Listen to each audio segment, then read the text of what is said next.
ప్రస్తుతం భారత విమానయాన రంగంలో 700 విమానాలు మాత్రమే ఉన్నాయి.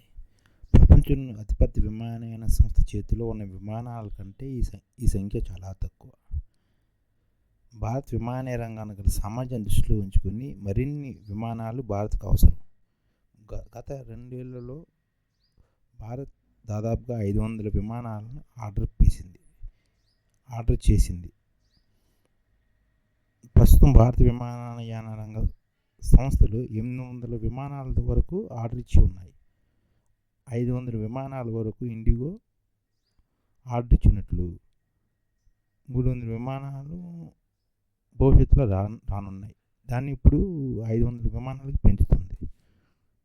ప్రస్తుతం జనవరిలో విమాన ప్రయాణికుల సంఖ్య 1.25 కోట్లు చేరింది.